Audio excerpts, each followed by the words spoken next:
The unmistakable figure of Matt Dillon hustles a burly drunk out of the Long Branch saloon. The drunk takes a swing at Matt, who cools the unfortunate with two swift blows, then orders him out of town. Cut! That's fine, says the director, and Matt, James Arness, ambles over for a chat. Two things are unusual. Arness giving an interview, a fight on Gunsmoke. That's the first fight we've had in a long time, said the television star. And I suspect that the network will cut it out of the finished show. No violence.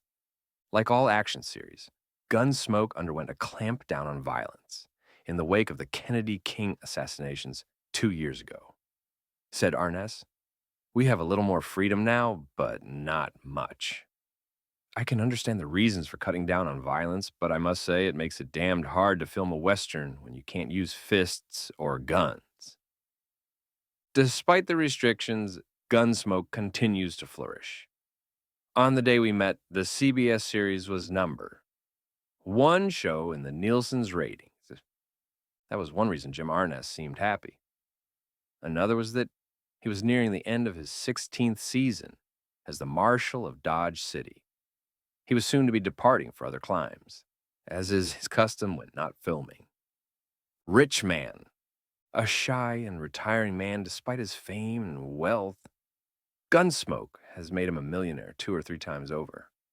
Arness rarely gives interviews, but he invited me for a talk in his dressing room, an unpretentious place with a photo mural of a surfer sliding down a monstrous Hawaiian breaker.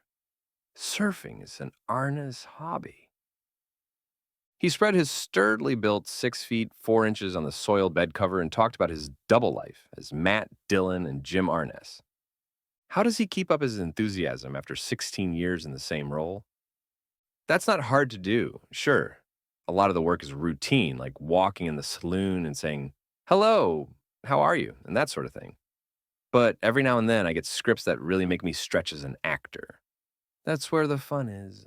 That's how I keep alive. Does the filming routine get him down? Divides roles. Not really. I spend a lot of time here, but the shows are arranged so that only one out of every 4 or 5 are heavy with my scenes. The rest of the time, I'm in and out, and the others in the cast carry the load. So I get a couple of days off here and there.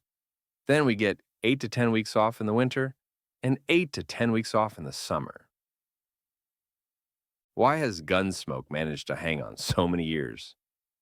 Even coming back stronger than ever after a brief cancellation in 1966. I've never really analyzed it, except that maybe the characters wear well. I think it's good that the stars are spread out on the shows.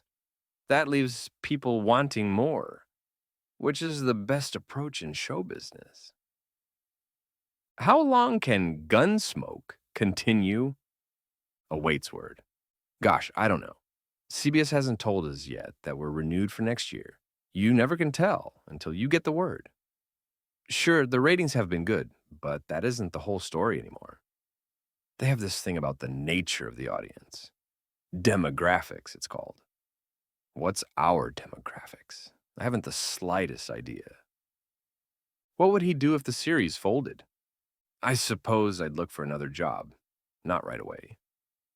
I wouldn't have to go right to work because CBS has my payments spread over a period of time. I suppose I'd drop out for about 6 months and then look around. Maybe something in nature for television. That's getting to be a big field. And caters are going to be a big field too.